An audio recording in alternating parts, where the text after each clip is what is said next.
internet is an intricate mesh that lets us share and connect without an emphasis on where we exist, an inherently democratizing entity, except it holds a registry of every site we've ever seen, and tons of companies sit back and pluck the puppet strings, keeping us in ecosystems, leading us to suffering. Attention spans hijacked, held for ransom, converted into data that's passed along for handsome offers. And when centralized entities collect our data, they create a single point of failure. Face the facts. Hackers crack a single lock to attack, gaining access to data that should have stayed under wraps. And this'll keep on happening till we commit to manifest a vision, patch the fabric of this backward system. Let's seek a better dream. Our data's trapped, so we're taking it back. And blockchain will make this game a pain to the past, cause only those we choose will be able to access with passes that automatically protect our assets. All right, yeah!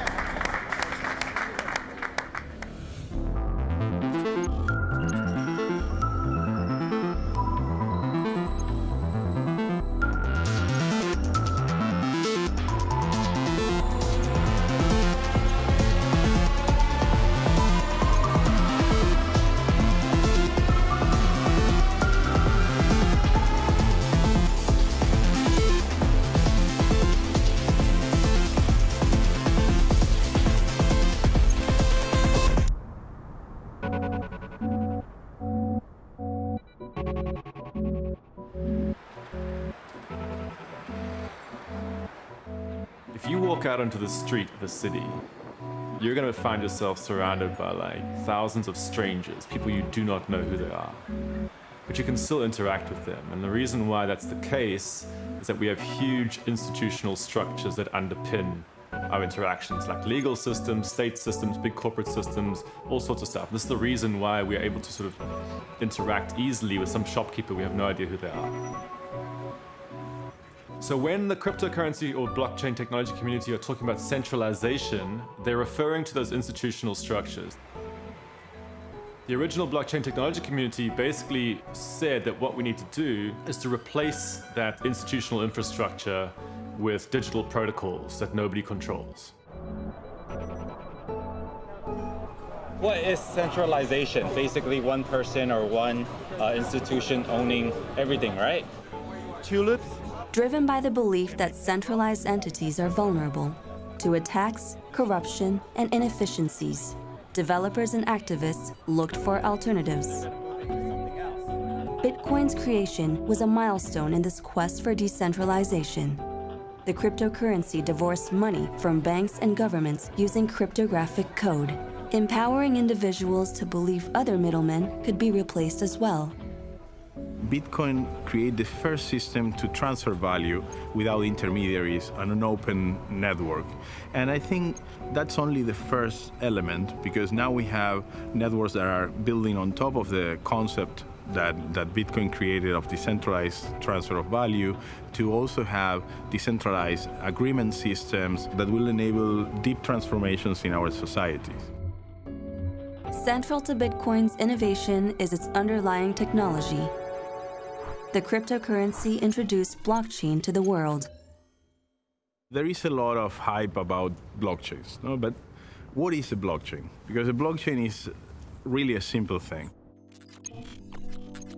Blockchain is basically a ledger where each one of its pages is linked to the previous page in a way that if I want to change anything in the past, that creates a domino effect that will affect all the subsequent pages. So it's very easy to see that somebody modified that ledger. So that's the beauty of a blockchain. But that by itself, if I only have one copy of the blockchain, it's not very secure, because a hacker can change the blockchain and I have no way to tell what was the original blockchain. So Bitcoin went one step further, and what it did is it distributed copies of this ledger among thousands of computers around the world. So every time a new page was created, each one of these computers was validating that that information was true and was fulfilling the agreement that these computers had.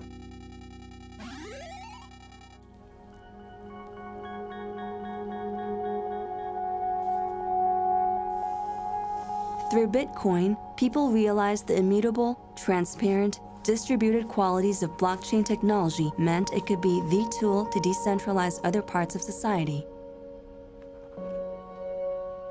We start realizing that if a currency can be digitized, then other assets can be digitized as well. And many other things will be digitized. And what's beyond Bitcoin? So Bitcoin is really just digital currency. Can you digitize gold? Can you digitize crude oil, silver, stocks, and maybe artworks, intellectual properties? We didn't call it blockchain yet. We call it Bitcoin 2.0.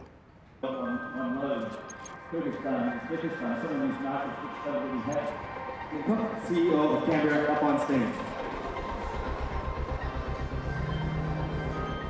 In 2013, a 19-year-old Bitcoin enthusiast, Vitalik Buterin, put blockchain technology in the spotlight when he explored its applications beyond currency. He laid out his ideas in a project called Ethereum. Ladies and gentlemen, to continue this afternoon session, please invite up the creator of Ethereum, Vitalik Buterin.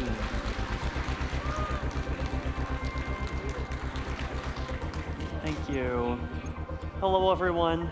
Good to Xin Chao. Good to be in Vietnam for the first. Vitalik Buterin is, I think, one of the most significant and impactful people of our generation. There has been this kind of history of 40 years of research in cryptography, including things like RSA. I think that he is someone who is somehow seamlessly able to combine very sophisticated thinking around economics, around cryptography, around technology, around society, around government, around ethics. And he's able to process it and kind of put it into a package which he can express through really a protocol. Basically, in many kinds of mechanisms, there is a trust problem. What are blockchains good at solving? Trust problems. Blockchains, often together with other kinds of cryptographic technologies, can make mechanisms work better in practice. Vitalik proposed a toolkit to create all sorts of decentralized applications beyond currency, including the ability to enforce agreements through unstoppable code. So after I'd just started coding it, I started to realize what the practical and the social implications were of it. And that's when I really got interested. That's when I started to think, you know, this project isn't just about creating another implementation of Bitcoin and with maybe a little bit more flexibility. This is the next step in the road to where this cryptographic, crypto-anarchistic, trust-free, cypherpunkish journey is going. That was really interesting. That was the point where I was kind of hooked and I wanted to see this thing through. We can make many things in the world kind of work in ways that are, more fair, efficient, and inclusive. So, thank you.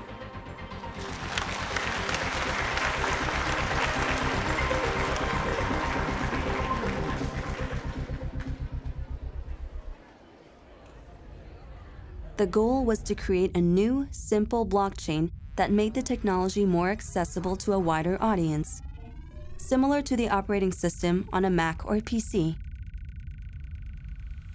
Anybody can build anything on top of Ethereum.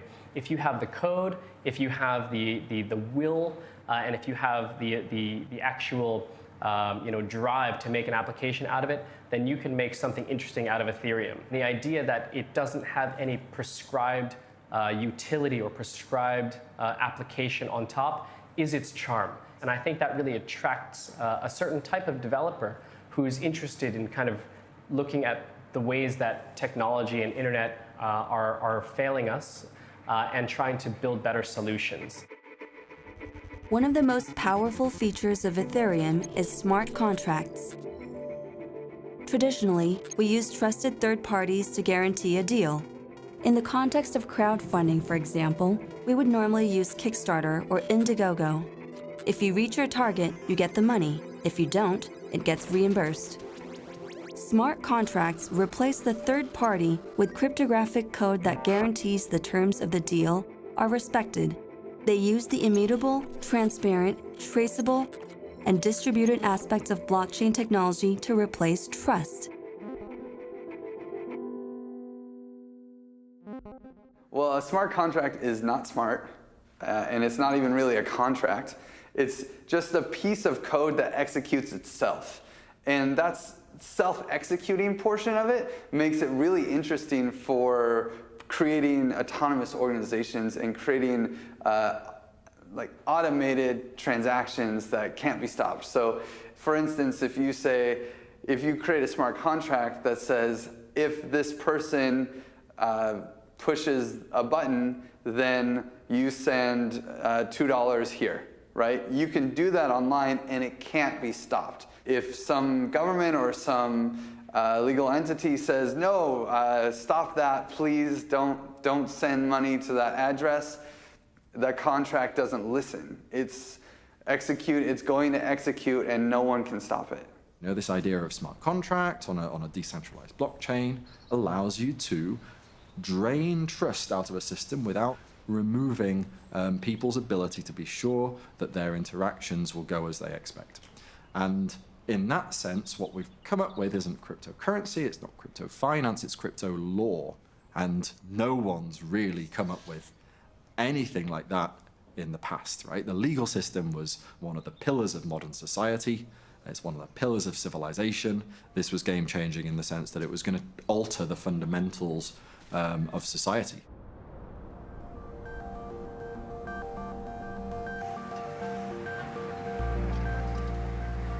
Ethereum needed money to come to life. They looked to a nascent crowdfunding model called Initial Coin Offerings, in short, ICO. They created a token called Ether and toured the world to convince people to buy their tokens. Instead of having a contract that's backed by a legal system, you would put money into a magic box, and then that magic box would just sort of automatically move the funds over to me if I do what I need to do, and refund them of the funds back to you otherwise. I saw his team. I was like, wow, you have such a lavish team back then. Because back then in the Bitcoin industry, there's no like 10 people team. I was saying you have a project manager, you have a graphic designer. That's like more than luxury, right? I said, oh, Vitalik, whatever you're building, I don't understand, but do come to China and tell us about it. And he did. He says, Eric, I wanted to learn Chinese. I said, come to China. You might find a Chinese girlfriend and you're probably gonna be able to speak Chinese very soon. So he did come. Because of my art network, I was actually able to access a very high level and a very qualified level of C-suite executives in the financial industry. So these are managing directors and CEOs of some of the major banks in Hong Kong. And I was able to have these very frank and very kind of open discussions with them about the ideas of blockchain and help to try and normalize the concept and normalize the conversation of blockchain and Bitcoin so that it wasn't just this kind of threatening kind of idea to the banks. I was very kind of pleasantly surprised at how willing they were to engage in this idea. Even some of the banks which were openly anti-Bitcoin, some of their executives were happy to kind of come to my, quirky little private lunches with Vitalik Buterin. This is back in 2014, and listen to these strange ideas and walk away with, their door a little bit further open about what the future of finance could potentially be. They were able to raise the funds, and Ether became a cryptocurrency traded on an exchange, just like Bitcoin. The possibilities seemed endless, and money flowed in. The race to bring applications to life began.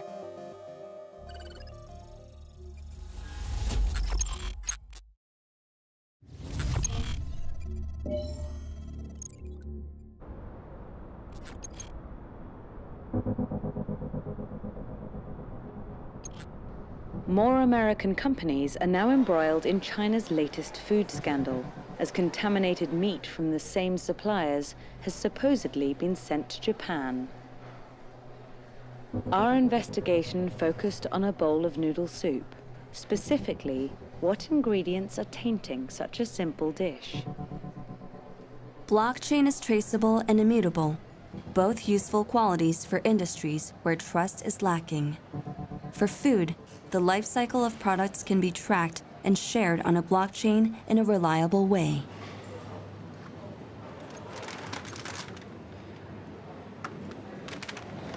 So here's our product. It's called GoGo Chicken. You can find out all the data which is related to this chicken and all stored on the blockchain. So inside the package will be a whole chicken with a bracelet on the chicken's leg. And we never take it out when it's born until it is delivered to the store. It's just like your Apple Watch. When people are walking, the Apple Watch will collect the data and it will store the data and will show it in your iPhone. We are doing the same thing. The blockchain will make sure that nobody can change the data. Because if I'm the producer, I can fake the data, but nobody will trust me. Actually, most of the stuffs in the market are putting some data attached to the product, but most of them are faked. This technology will prove to my customer the data is true, and second, the data cannot be changed. So here we go. This is our product, and when the customer get the product, they can open it and they have the chicken, and here's a bracelet. And if you open your phone and can scan the QR code, you can get all the data from the whole life of this chicken. It is born in Henan province. It has lived for 166 days. It is 1.5 kilogram, and it has been walked over 2 million steps for his whole life. This is a chicken on the blockchain, and this will be the future for the food.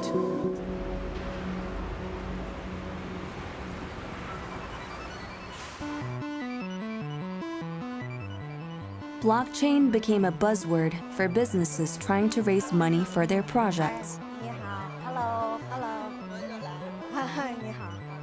We are here in Shanghai, Radisson Blu. We are having a conference of SkyLedger conference. So SkyLedger is the third generation of blockchain that will become an infrastructure for a lot of business to build their application on.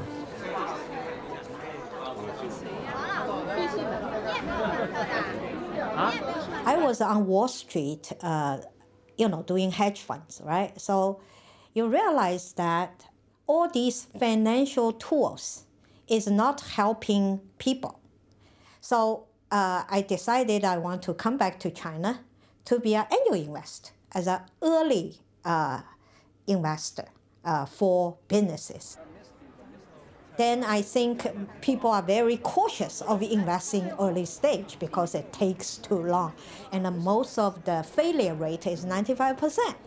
So that makes a lot of young people actually cannot find financing.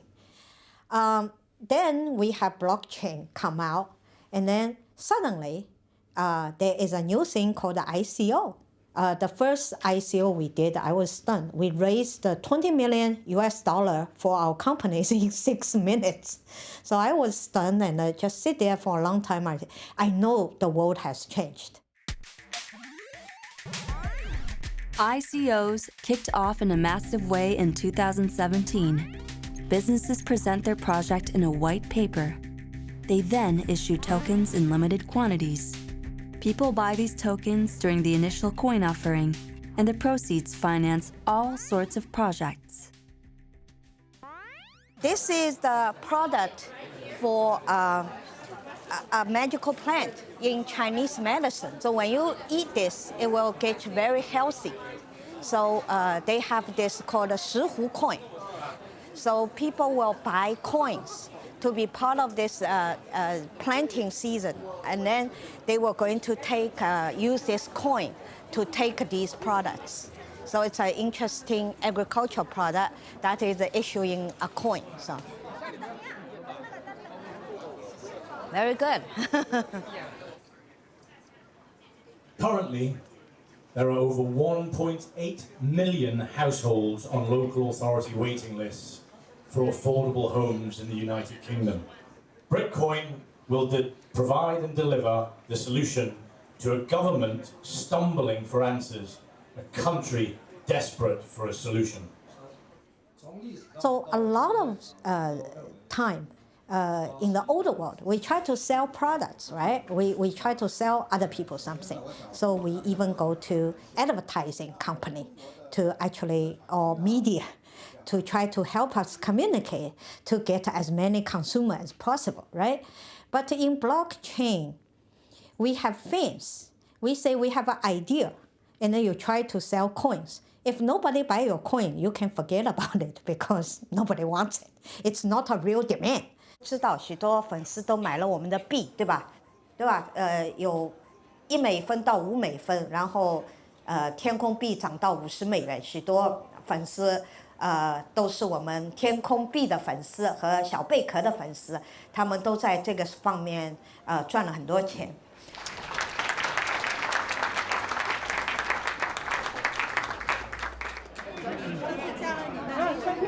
Coins can be traded as cryptocurrencies on exchanges, and their price is often independent from the projects themselves. A speculation market emerged. In China, this is about money. And then sometimes you look at it and say, why you like money so much, right? They say, actually, it's their freedom too. Chinese population are so diligent workers. They work so hard.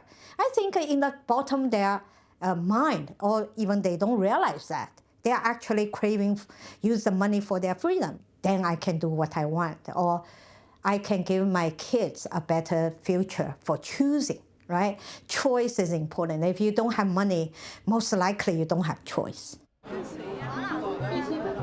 It's the people who bought your coin. Money flooded into ICOs from people interested in projects or simply looking for the next big cryptocurrency. Businesses raised millions, even billions of dollars, with no watchdog to monitor what they did with the money. Everyone wanted to get in on the game. You look at the white papers, and I saw one company that were going to build this, and we're going to do it in 2018 and 2019. And I made a post saying, that's comparable to this project, which is called the internet. And that took decades and thousands of engineers and hundreds of organizations to build that. And you're going to do the same thing in 18 months with like a dozen people? Not going to happen. Well, it meant that some countries, some of the... Oh, hey, I'm famous for one question. And it's, why does this need a blockchain? And it's a very simple question because most of the ideas out there actually don't need blockchains. I call them FADS, F-A-D-S. It stands for fools, dick, and swindlers. And most people, 95% fall into that category. And there's 5% that actually know what they're doing, are nice people, are honest, and want to create something productive. Internet wouldn't have taken off without porn. And blockchains would not take off without ICOs. And Deng said, you know, when you open the window, a few flies are going to come in. You hear about an ICO, your mind immediately kind of says, nope, probably don't want to write about that because invariably it might be linked to some kind of scam. I mean, there's just been so much nefarious, weird stuff going on with these kinds of schemes, with these token sales. I mean, I've seen companies that are absolutely struggling and have nowhere to go, and their last-ditch attempt to raise money is with an ICO. The Central Bank of China bans ICO. As Coinidea reports, banking regulators... It is official for those of you that woke up to the panic. China has banned ICOs. We saw this last week coming. There was speculation. The ICO boom hit its peak at the end of 2017 and caught the attention of Chinese authorities. This is known as the 9-4 document, which is September 4th. And this was issued by even more departments. endorsed by more departments, essentially talked about ICOs being an illegal form of fundraising. So that was a huge shocker to that community. And of course, at the very bottom, it talked about exchanges, platforms that were doing ICO tradings and cryptos and altcoins and tokens. So those all had to stop. So that was a loop all clause that caught all of us. We didn't expect this. We didn't expect full closure. This was a real shocker. And of course, the prices of crypto fell a lot. This is our last day photo, BTC China. This is the day we, on September 30th. So we're operating for 2,305 days, a world record at that time for the longest running Bitcoin exchange worldwide. And we essentially closed down the trading platform. I think it was 12 noon. So all the management team is here in the photo, and people were taking pictures of it. Yeah. The new law had an immediate impact on the international price of Bitcoin and sent waves of uncertainty throughout the crypto community. But it didn't deter the investors and companies riding the wave of blockchain's popularity.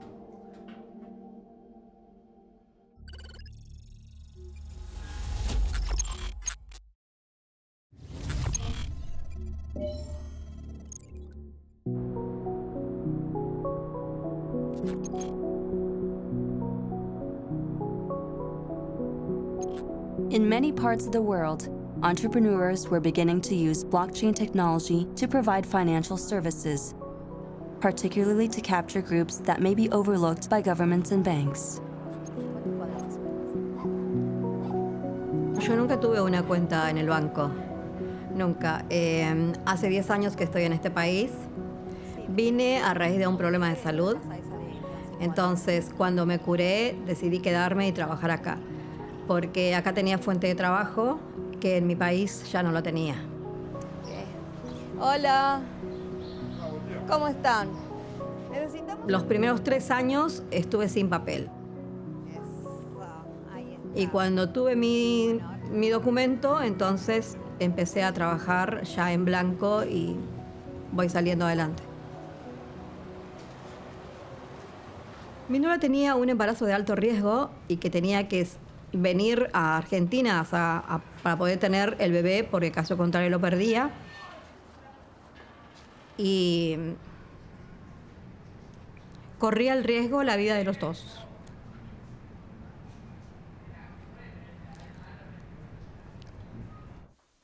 Y yo, para poder traerle a mi hijo, necesité mucho dinero. Mis jefes me habían puesto una cantidad de suma de dinero y yo buscaba por otro lado para poder completar y cubrir todos esos gastos. A una de esos encontré una aplicación, lo bajé, yo enviar la solicitud y grande fue mi sorpresa para que me lo aceptaban así, de la nada. Entonces, 1 hora después de haberme aceptado la solicitud, yo estaba retirando el dinero. To some, this may seem too good to be true, or even worse, a scam. But this is considered one of the most powerful applications of blockchain technology, helping a population of 1.7 billion unbanked adults access basic financial services.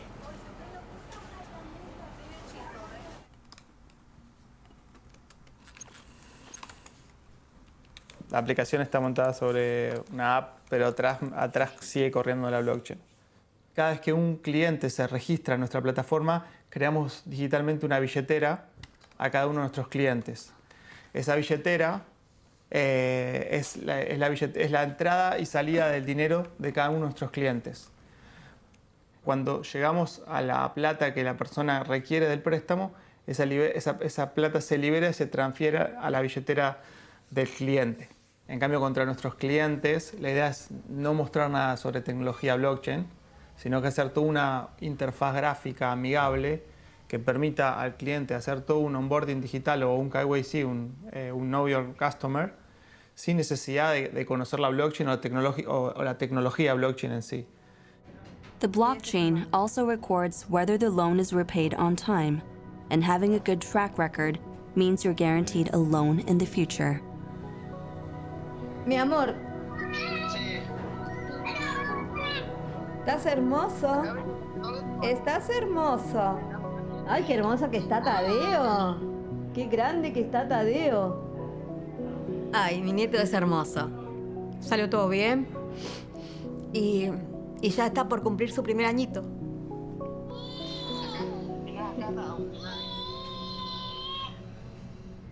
And now we have, reliable systems to record our behavior, to record our interactions with society. So now we can build reputational models that, if they are well designed, can protect also the privacy of individuals. So it's less important who you are in terms of what a state says you are, and how you behave becomes who you are. So that is very powerful, because that enables the creation of trust without trusting, if you will. Blockchain technology proved a useful tool for businesses, but the ambition of a radical new form of decentralized human organization remained unfulfilled until 2016, when this dream came a step closer to reality with a project called the DAO. The DAO was a project that was built on top of the Ethereum blockchain. The DAO was the first real attempt at a decentralized autonomous organization. Basically, it was a smart contract that was decentralized, as in there was no owner that could stop anything that the DAO did. It was controlled by token holders who would send Ether to a smart contract, and then they would receive tokens for their efforts. And those tokens could then be used to vote on which projects they should support. It was really the first big experiment that I feel everyone was excited about. The DAO got way bigger than any of us thought. It ended up raising about $150 to $160 million, depending on the exchange rate that you use for Ether. And that was about 14% of all Ether in existence. This was Ethereum's most ambitious project to date. The funds raised were unprecedented, and the stakes were high. On June 17th, I woke up and there was something weird going on. The amount of Ether that Etherscan said was in the DAO contract wasn't matching with how much there was supposed to be. We realized that, oh my God, the DAO is getting hacked.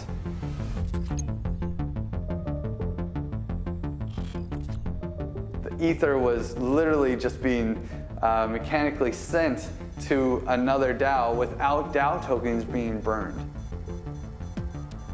We had to do whatever we could to slow down the bleed. We were able to recreate the hack, and we understood that they found a bug in the contract. Once the initial hack was public, it was an open invitation for others to join in. The only option was a counter-hack. Hacking is illegal in so many jurisdictions, even white hat hacking, which is good guy hacking, right? We actually decided to wait until someone else started hacking the DAO, and then we would just hack it better. And that's exactly what we did. In the end, there were 7 or 8 DAO hackers. And once we hacked the DAO, we also hacked all of the other little DAO hackers so that we could take over their DAOs as well, and take all of those funds so that we had control of all of those funds. The way the split function that had a bug in it worked was that the funds would be going to a wallet where they would be locked there for minimum 35 days. And with that information known, we had 35 days to come up with a solution. And so the original crypto community basically believed that this has no politics. This is not about humans. This is not about anything. It's about physics and mathematics. All right. But of course, if you go and tell some people oh, by the way, you're going to be governed by physics and mathematics, not human interaction, they sort of can conceptually understand it for a bit. But when stuff goes wrong, they say, actually, no, we're going to go back to human discussion. We got 3 choices, basically. We do nothing. And when I say we, I don't mean, we, some elite people who are just like controlling everything. I mean the Ethereum and the DAO community. We enact a soft fork, which would basically be a very, very kind of easy, simple, low-risk way of altering the network protocol slightly, just sort of nudging it into a direction in order to freeze that 14% of funds. Or we hard fork, and that's a much more significant undertaking. It would actually alter the protocol in a significant way. But if we did that, we could definitely basically return all of the ether in this DAO and in the stolen DAO and all that. We could return it back to the original holders and basically go, whew, that was a close one. At this point, the jury's out. And I think over the next day or two, we're going to find out what the sentiment is of these stakeholders and whether they really want to do anything against it or not. But this is an important case, right? I think it's probably the most important case in cryptoeconomics since the birth of Bitcoin. Yes. As the creator of Ethereum, Vitalik promoted the idea of fixing the hack so people could recover the stolen funds. He suggested a hard fork. The way the hard fork was designed was that a new transaction that would normally be considered illegal was put into the blockchain. So if you go back on the Ethereum blockchain, the hack happens. It didn't rewrite history. What it did was it allowed for a transaction that shouldn't be possible. The character of blockchain is it's called immutable, meaning everything on the blockchain ledger cannot be changed, and it will go on indefinitely, right? But the hard fork is really say, okay, I'm gonna make one chain into two, and one go this direction, one go on that direction. So basically, imagine you have two ledgers instead of one. I call out to Vitalik, say, don't do that, because for the sake of the immutability of blockchain, you should never do this. But he told me that he has to protect his investor. I didn't agree with that. Nothing like this had ever happened before. People didn't know what to think, what was right or what was wrong, what was possible. There had, in Bitcoin, and really up until that point in Ethereum, there was this understanding of immutability as a feature of a blockchain. But really, immutability is not a feature of a blockchain. Immutability is something that's enforced by culture. No code is immutable. You can change the code. It's on GitHub. There were options on the table, and coming up against the greater good. What is the greater good? Is it better to uphold this idea of immutability, or is it better to steal the money back from the hacker that stole it from all these other people and give it back to them? It was in our power to at least give people the option to support a chain where the hack was reversed. We released a kind of patch to the Ethereum blockchain, and it moved the ether over from the DAO where the attacker would have been able to get hold of the money 5 days later into basically a refund contract so that everyone could get their money back. And this is viewed as controversial because it does sort of interfere with the execution of the code exactly as written, and a lot of... He suggested the hard fork, but he in no way imposed it. And this is the magic of blockchain technology. You cannot use blockchain tech to impose your values on other people. Vitalik did not mandate everyone has to download the new software and run this thing. You would need to upgrade your software, and they had to actually push a button. While most of the Ethereum community decided to hard fork, others stayed on the old blockchain. And two realities coexisted. One where the hack was reversed and its currency remained Ether. And the other where the hack continued and its coin was renamed Ether Classic. Yeah, Ethereum at that stage was definitely not ready for the DAO or any kind of complex smart contract to be holding funds. It really still isn't ready for decentralized, autonomous contracts to be holding funds.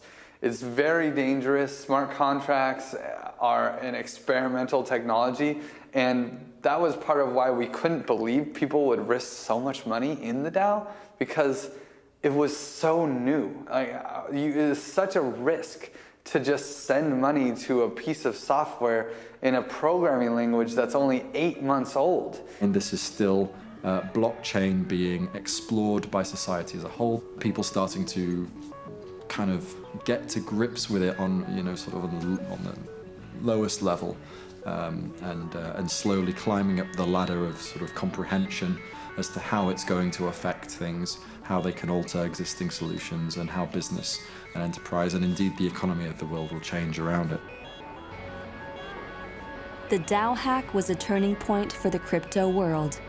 People began questioning the role of community in defining the purpose of code. The DAO also showed that there was appetite and money for blockchain-related projects to thrive. A growing community is exploring its practical and sometimes unusual use cases.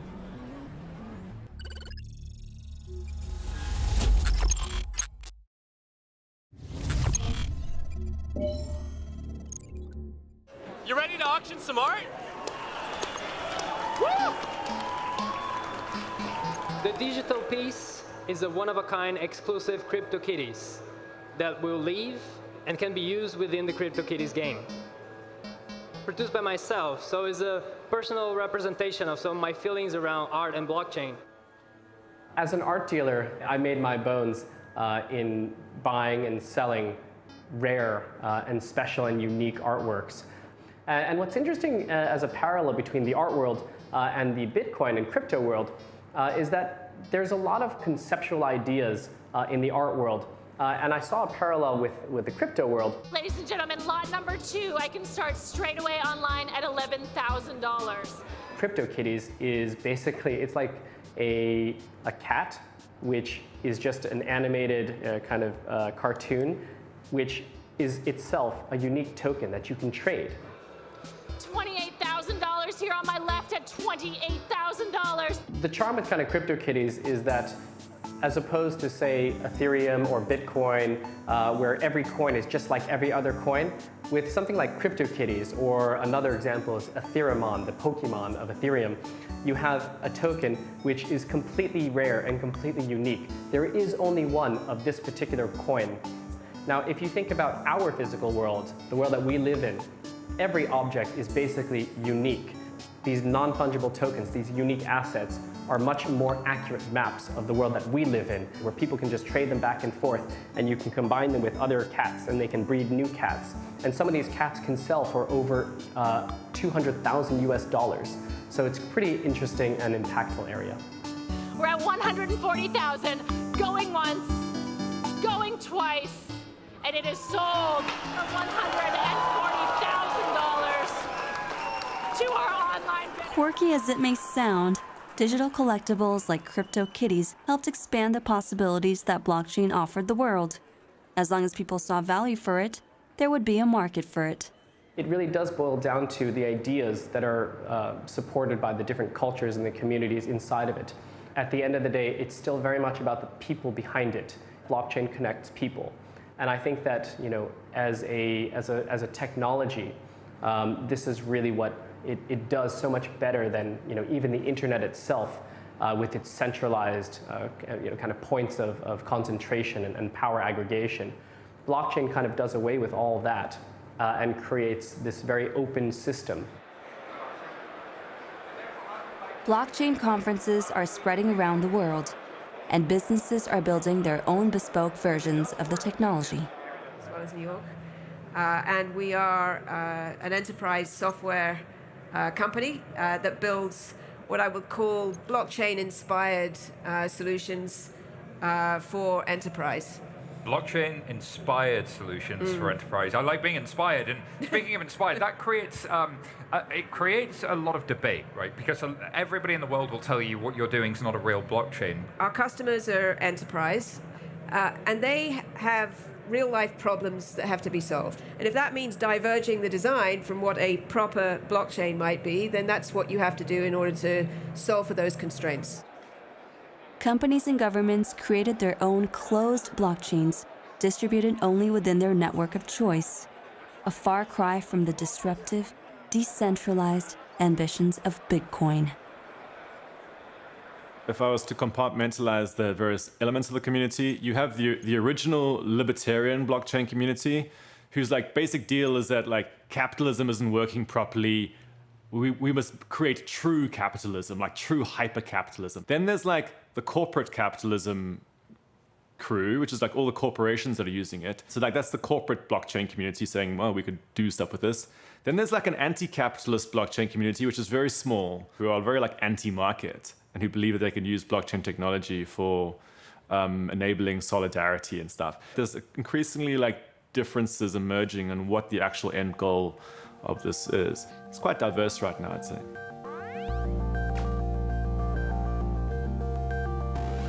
This is a tool, it's not magic. It can be used to do harm.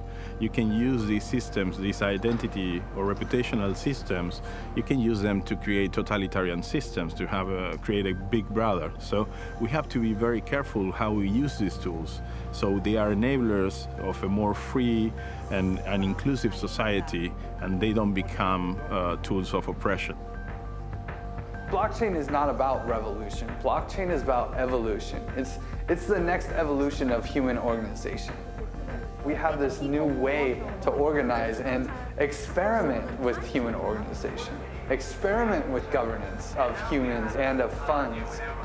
We have the internet, and yet our governance hasn't changed in hundreds of years.